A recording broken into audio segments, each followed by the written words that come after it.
Miss Oveson's class was another fun class. She was a cool teacher, but she looked like a character out of Lord of the Rings, like a hobbit.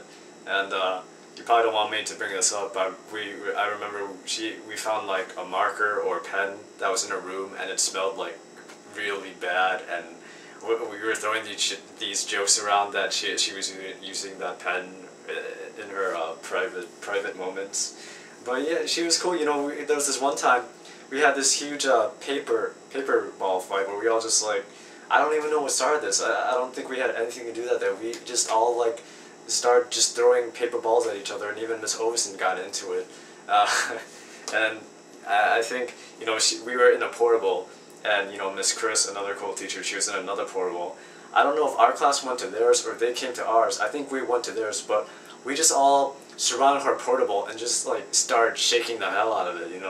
That's I don't know why we did that, but man, that was awesome. And then of course we goofed off so much in that class. Like I remember playing Dinky Bomb in that class on the computers in that portable, thanks to Chris Hastings. And then I remember going to cheatcodecentral.com to look up some kind of code to a video game, and Taylor, he was there like, you can't go to cheatcodecentral.com during school hours. And of course the best part of that class was the Model UN, where you and I, we represented the People's Republic of China. And then George and John, they hated each other, but somehow they were partners. They were representing some country no one's ever heard of, like Mauritius or something. And Chris Hastings and Michael Perry, they were like Singapore. I'm not sure if we knew this, but China was one of those 5 most powerful countries in the UN. We had veto power, so I think we had more work to do than a lot of the other groups. But we never passed one single resolution because of Tim, who represented Russia with Crystal. He just said no, or he vetoed every single resolution, so we never got anything done in that class. I think the breaking point was we were going to do a Model UN thing where we would all be on tape. We all had to dress up. And during that taping, there was that girl in that class, I think her name was Nadia or Nadja. She said something like, everyone should be my religion, and we just had to stop the tape, and I don't think we ever did Model UN after that. And then we watched, we read some books in that class too. We read The Hobbit, which was funny, I think, because, Miss Oveson, she was actually in that book.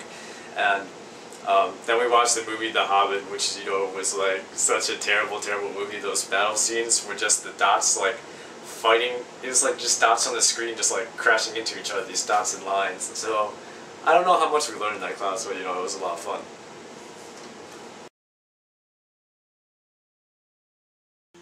I have to talk about the reading counts program. In 8th grade, they tried to get us to read some more.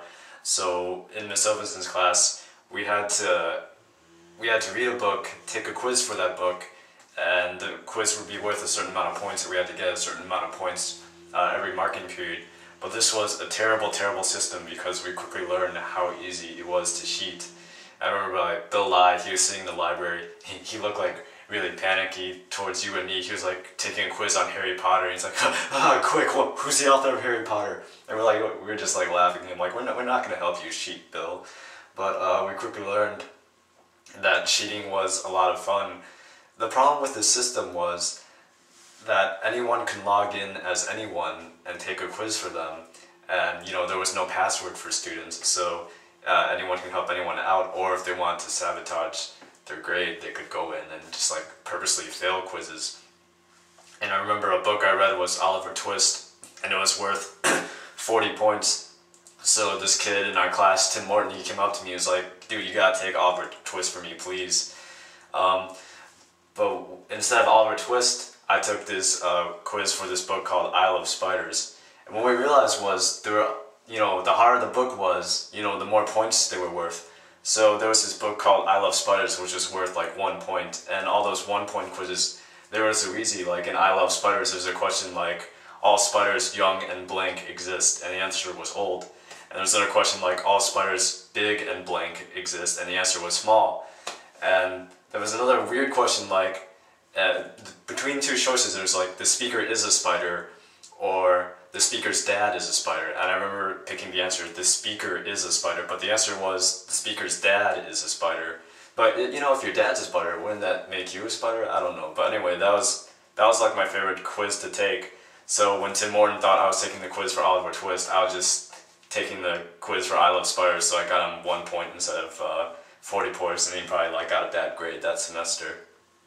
So because all these 1 point quizzes, they were so easy, you know, I just took all the books that were worth like 1 point, you know, books that I don't know what they would be doing in like a middle school library. Like I Love Spiders seemed like a preschooler's book.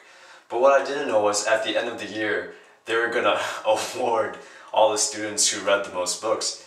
And because I passed all these 1 point quizzes, they thought I read like 100 books that year, when really I only read like 3. And I got like a pizza party, and there was like my name in big letters that said, "Oh, congratulations to Suti for reading 100 books this year." But to me, the most epic thing about this program was Anna Karenina, which, as you may remember, is one of my favorite memories about you. This was the book worth the most points. It was worth 77 points, and you know, nobody wanted to read it. You know, it's like over 1,000 pages. You found the book in the library. All you did was you read the back of the book, and you said, "Oh, this sounds like a really dramatic book. I think, you know, I'll pick the most dramatic answers when I take this quiz." And then it totally worked. You know, you just pick every dramatic answer and you pass that quiz. And you know, even though I supposedly read 100 books, you were the only one who passed that 77-point quiz. You know, no one else can say that.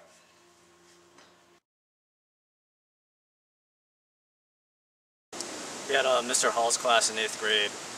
You know, this Vietnam War vet. He was like just too old and too tired and to, you know, discipline a bunch of kids. You know, we are kids, they don't give a shit. You know, they won't pay him any respect. You know, we had John Jones in that class, and I remember he went up to Mr. Hall. He's like, "I'm not taking this class, you homo."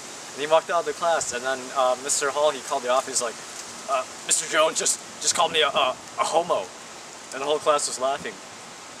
And of course, one of the best memories I have of that class was there was a kid in the first row. You know, a really timid kid named John Clark. Mr. Hall always called attendance, and he was like, "John Clark, John Clark," and there was no response. So Mr. Hall was like, "John Clark, John Clark."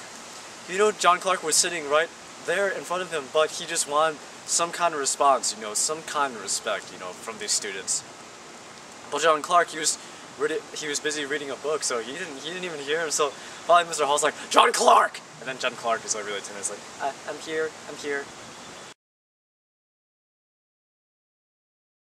We had our bowling team, the G team. I think because we were called the G team, they never changed your last name to Pineda. For the longest time, it just said Miko Giriati Suntorn. And it never went to Pineda. When you finally got them to change it, it just said Pinedo. They never fixed it. And all the other guys on the teams, they were such jerks. You know, there was that racist lady who came up to us, was like, "Do you guys speak English? Because I'm going to try to explain the rules of bowling," as if we didn't speak English and we didn't know. We joined a bowling league because we didn't know how to bowl. You know, there was that bitch Sarah, and there was that guy Richard. I don't think I had a problem with Richard. You always made fun of him. I don't remember why. You know, the only cool person in that league was Gage. You know, there's Gage's team. It was just him and his dad. And obviously they were there just to have fun. They didn't care if they won or not, because, you know, Gage, you know, bowling with gutters, he got like 40 every time, but his dad was really good. But of course, you got like a 5-year-old kid on your bowling team, you're probably not going to win. But they were like the only cool people.